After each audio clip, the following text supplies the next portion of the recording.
Hi guys, welcome back. It's your girl KO. Yes, I have a top on, I have a little tube dress on, you know. Don't want to show too much, don't want to do too much because I don't want to take your neck out or your bitch. I don't want to do either. Anywho, welcome back guys. It's your girl KO. I'm not adding any edits or anything to these videos where I'm just like yapping for like 15 to 20 minutes. Like, if you can't handle lack of cuts and shit, I don't even know how you're living in real life. Anyways, I got my green tea, my throat comfort tea. Warming up the vocals. I still need you. I still need you. You're on my mind. Yeah. Anywho, this is the look today. Anyways, I'm gonna come on here and share some very vulnerable shit, right? As an artist, as a creative, vulnerability is damn near required of me until I hit Frank Ocean SZA status, maybe, I don't know. Until I get to a point where, I'm rich and I can build me a tree house, because the goal is to literally build a tree house in the Amazon. No, I don't know. Somewhere, a tree house somewhere in Thailand, somewhere. I need a big, strong, sturdy, 1,000+ year old tree for me to build a house on, and that's where I'm gonna be fighting off bugs and whatever. I'm gonna say some crazy shit. But anyways, I'm gonna share some shit with y'all that I think it can be important to someone's life. It can be impactful. It could be beneficial. It could trigger. It can make people feel seen. And ultimately, my desire is to have people, feel seen. There's a lot of regurgitated information that I might spew, but, maybe I'm the person that says it's the right way, that clicks for somebody. There's been many people that have come in and out of my life, many mentors I've engaged with, many forms of content that I've studied, books I've read, that just, information just comes and goes. It shifts. It hits. And then sometimes it doesn't hit. And then next thing you know, somebody else is saying the same thing, but they're saying it a different way that, my brain can keep up with. Or it finally settles in, right? So, when it comes to my craft, that is the biggest outlet that I have to ensure that people hear me. And that people can feel heard. Because I think music is so energetically powerful. It has shaped my entire being. It has shaped my entire mold. So I know as a musician and a singer how impactful sound is on the human body, to the human psyche, to the human spirit. So as a participator, I do believe I have a very sacred role. If I'm going to add a bunch of titles, I'm just going to do it. I believe I do have like a sacred role, and if I'm deciding to be a vessel that ministers sound, I gotta lock in. You feel what I'm saying? Like, I really don't want y'all to have to be like, you know what, we gotta separate the art from the artist because this bitch is wild, or she's not even locked in on her. And that's an everyday struggle. I mean, when it comes to my art, when it comes to my craft, when it comes to my creation, same for you. I believe you should be transmuting honest truth. Okay, we always are walking around this bitch with different type of masks on and playing a role and playing into a facade. We're all taking our turns tap dancing on the stage of life. At least when it comes to your creation, let that be the realest, rawest thing about you. So since I live in that mindset, I will say, and this is kind of sidetracking, but it is the source of my stage fright. I just know I need reps, but since my art is so powerful, my creation, my singing voice is so powerful that when I'm actually tapped into my source in front of people, I am literally overwhelmed with the energy that is running through my body, the anointing that is running through my body, that sometimes it chokes me up. Okay? And then on top of that, anxiety, I feel it in its truest form when it's time for me to perform. And I didn't used to be that way, but it happened, okay? But when it comes to your craft and you being open and honest with people, that is how you're going to accumulate your fan base, the people that see you, the people that see. Like I said, I'm getting vulnerable here. I grew up alone, okay? I grew up with 4 brothers, 2 parents in the household.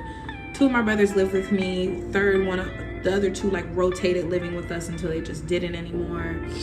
Slowly but surely, I became the last one in the house. I grew up in a very broken home, a very toxic household, but I was the only girl of 4 boys, and I grew up with a father who just was very protective of me. If anybody tells you they're the reason they got their life right or you saved their life, just know you carry a big weight for them. I had to let it go. I had to drop it. I had to, it hurt some feelings. It hurt my feelings. It hurt his feelings. I love my daddy to death.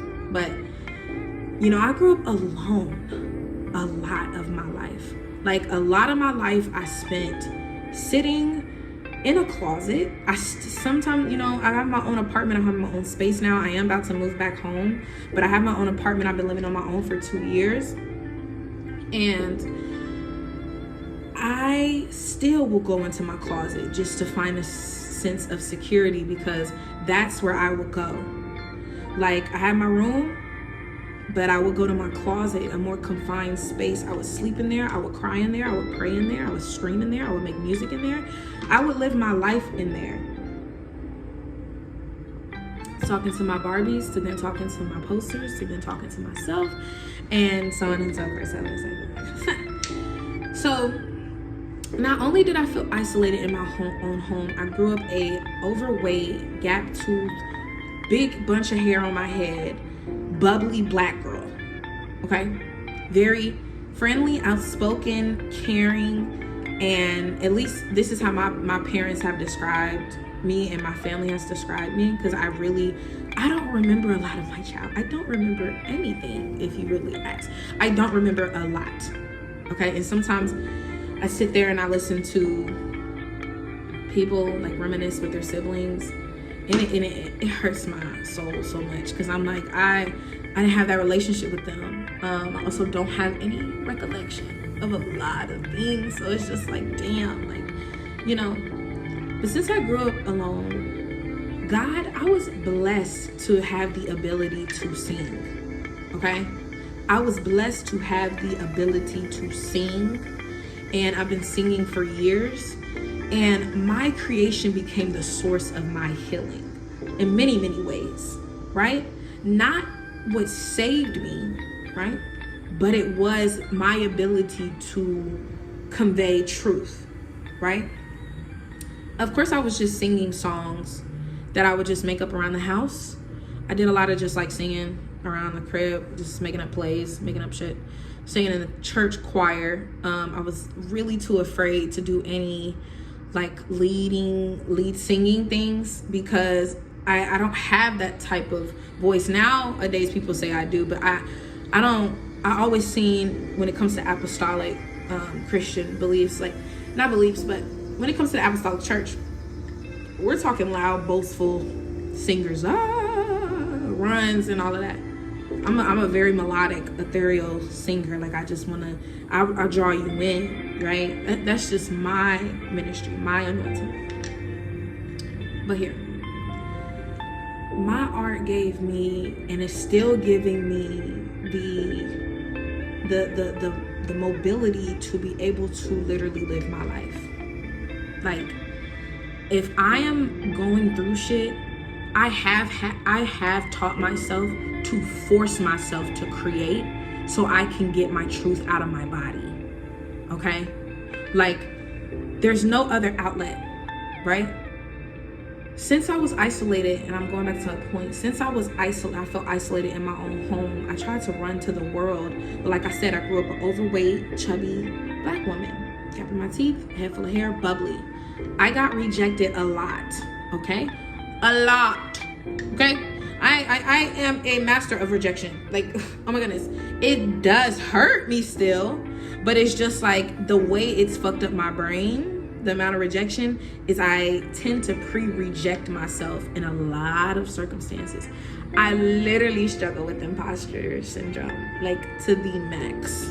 Okay? Not until these last like few years did I start getting in my like, yeah, like, you know, bitch, please. Do you know who I am? Like, I ain't that girl. Like, like I'm me. I my swag, how I talk. Look at my hair. Look at how beautiful. I got my teeth done. Like, I can sing. My voice is even more beautiful because I stuck at it. It is my outlet. Like, sometimes I do sit back and I just think, I'm like, I literally have no clue what I would do if music did not exist, if I did not have the ability to sing. I'm so grateful that I'm not in that reality or timeline. I truly think I'm in my best timeline. Okay? I made some good choices, I made some bad choices, but that's for another video. You know, a video where I was talking about what if I said yes to a lot of the things I said no to, but I knew that I wasn't mentally ready. I would be somewhere else. Okay? Probably in between heaven and earth, whatever. But